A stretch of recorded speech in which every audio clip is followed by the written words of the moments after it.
अध्याय दुसरा. देवराज ब्राह्मणाचा उद्धार. श्री गणेशाय नम. शौनक म्हणाले, सुतजी, तुम्ही धन्य आहात. तुम्ही परमार्थ तत्व यथार्थ जाणले आहे. तुम्ही आम्हाला शिवपुराणाचे अद्भुत आणि दिव्य महात्मे सांगून मोठीच कृपा केली आहे. या भूलोकी शिवकथेसारखे कल्याणप्रद आणि सर्वश्रेष्ठ असे अन्य साधन नाही, ही गोष्ट आमच्या लक्षात आली आहे. आता कलियुगात या कथेच्या पुण्यप्रभावाने कोणकोणते पातकी शुद्ध होतात ते सांगून या जगाला कृतार्थ करा, अशी विनम्र प्रार्थना आहे.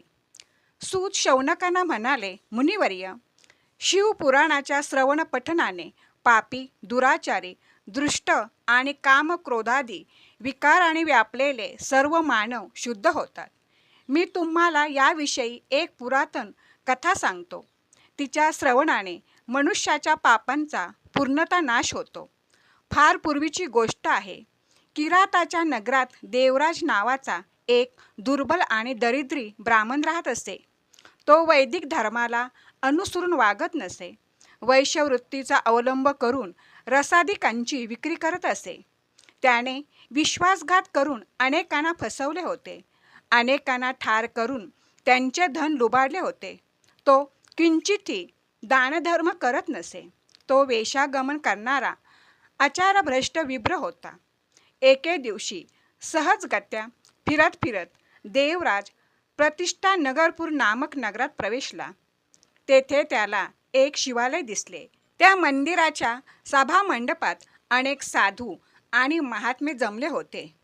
या ब्राह्मणाने तेथेच विश्रांती घेण्याचे ठरवले. त्या रात्री त्याला ताप भरला. खूपच त्रास होऊ लागला.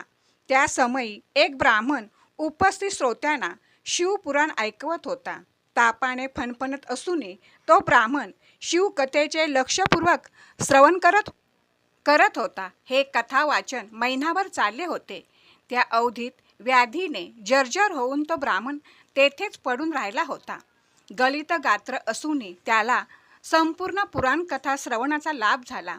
त्याच्या आयुष्यात एवढेच काय, ते पुण्यकर्म घडले होते. मग तो लवकरच मरण पावला.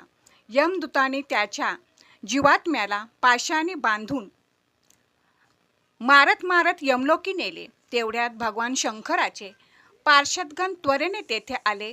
ते कर्पुरासमान शुभ्र वर्णाचे होते. त्यांच्या भस्मचर्चित सर्वांगावर रुद्राक्षाची आभूषणे होती. त्या प्रत्येकाच्या हातात तीक्ष्ण त्रिशूल होते. त्याने यमदूतांना धमकावले आणि मारहाण करून पिटाळून लावले. त्याने देवराजाची पाशातून मुक्तता केली. त्यांना शिवलोकी नेण्यासाठी एका दिव्य विमानात बसवले. त्यामुळे यमलोकात मोठी खळबळ माजली. यमदूतांचा कोलाहल ऐकून यमधर्म आपल्या प्रसादातून बाहेर आला. साक्षात रुद्रासमान दिसणाऱ्या पार्षदगणांना पाहून त्याला मोठे आश्चर्य वाटले. त्यांनी भीतीपोटी त्यांच्याकडे कसलीही विचारणा केली नाही. अंतर्दृष्टीने सर्व प्रकार जाणून घेऊन तो गप्प राहिला. त्याने शिवदूतांचा सन्मान केला. त्यांची यथाविधी पूजा केली. उत्तम आदरातिथ्य करून त्यांना प्रेमाने निरोप दिला. देवराज विप्राला समवेत घेऊन ते सर्वजण कैलासलोकी गेले. त्याने त्या ब्राह्मणाला करुणासागर शिवजींच्या स्वाधीन केले. अशा प्रकारे शिवपुराण कथाश्रवणाने दृष्टात्म असूनही त्या ब्राह्मणाला. अध्याय तिसरा. बिंदुक आणि चंचुला. श्री गणेशाय नम. सूत म्हणाले, शौनकजी, तुम्ही शिवभक्तांमध्ये अग्रगण्य आहात. वेदवेत्या ऋषींमध्ये श्रेष्ठ आहात. म्हणून मी तुम्हाला एक गोपनीय कथा सांगतो. पूर्वी समुद्र किनाऱ्यावरील प्रदेशात वाष्कल्य नावाचे एक गाव होते. तेथील ब्राह्मण वैदिक धर्मानुसार आचरण करत नसत. ते सर्वांच्या सर्व दृष्ट, विषयासक्त व पापचरण करणारे होते. त्यांचा देवांवर व भाग्यावर अजिबात विश्वास नव्हता.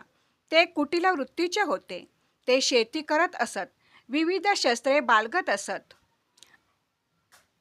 व्यभिचार करताना त्यांना काहीच वाटत नसे. ज्ञान, वैराग्य, सद्धर्माचे पालन हाच परमपुरुषार्थ आहे. या योगे मनुष्याचे कल्याण होते ही गोष्ट त्यांना माहीतच नव्हती. थोडक्यात सांगायचे तर मनुष्य असूनही ते ब्राह्मण पशुवत वागत होते. जेथे ब्राह्मण समाजाची ही अवस्था, तेथे अन्य वर्णाविषयी काय सांगावे.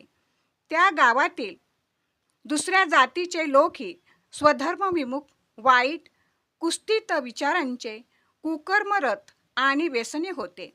तेथील स्त्रियाही पापसक्त, स्वच्छावर्तनी, कारस्थानी आणि व्यभिचारी होत्या. अशा प्रकारे त्या गावात सद्व्यवहार, सदाचार, सुविचार याचे अस्तित्वच नव्हते. तेथे फक्त दुष्ट माणसेच राहत होती. वाष्कल्यामध्ये बिंदुक नावाचा एक ब्राह्मण राहत होता. तो अधर्म, दुरात्मा आणि महापापी होता.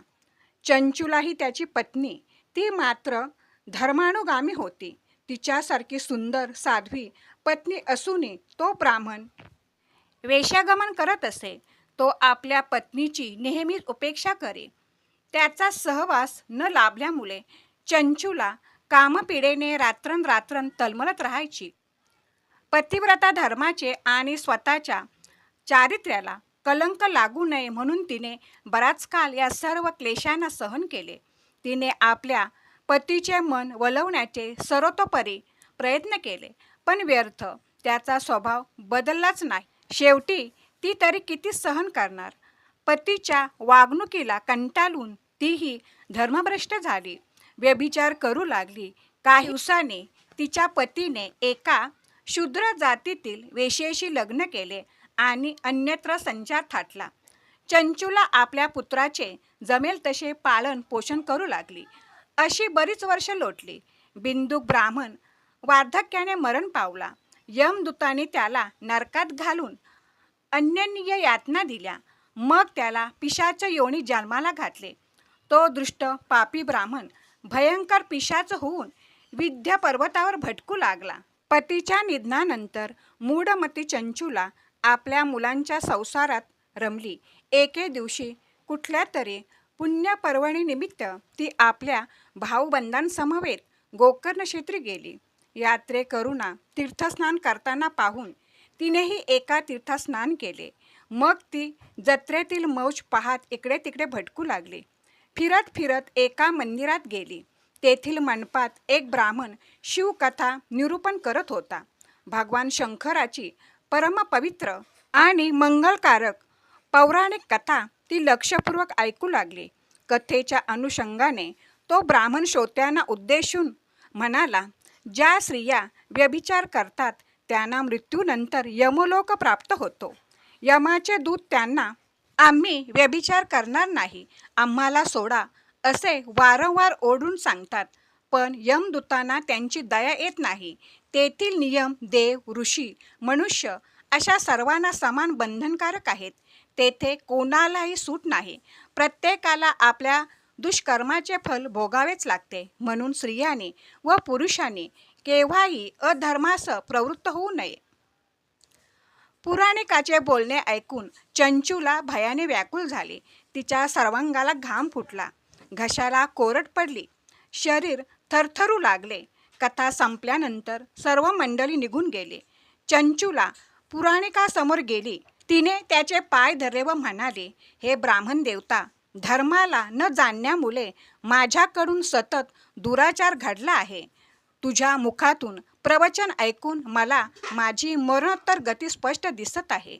माझी दुष्कर्म आठवून मी भयंकपित झाली आहे. माझ्या मनात संसाराविषयी अनासक्ती निर्माण झाली आहे. मी पापिनी आहे, मूढ आहे. माझी निंदा करावी तेवढी थोडीच. माझा धिक्कार असो. वाईट विषयांच्या मागे लागून मी धर्मभ्रष्ट झाले. हाय रे दुर्दैवा, आता माझी दुर्गती कोणीही टाळू शकत नाही. नरकयातना भोगत असताना कोणता बुद्धिमान पुरुष मला साथ देईल? मृत्यूसमयी मला नेण्यासाठी आलेल्या भयंकर यमदूतांना मी पाहू शकेन काय? मी त्यांच्या समवेत धैर्याने जाऊ शकेन काय? नरकात माझ्या शरीराचे तुकडे तुकडे करण्यात येतील. मला दुःखद यातना देण्यात येतील. त्या मी कशा सहन करणार? पापाचरण केल्यामुळे मी डुबणार, नष्ट होणार, मारली जाणार, जळून जाणार. हे ब्राह्मणा, दुष्कर्माच्या परिणामाचा विचार करून माझे हृदय दुःखाने फुटत जात आहे. आता मी काय करू? कोणाला शरण जाऊ?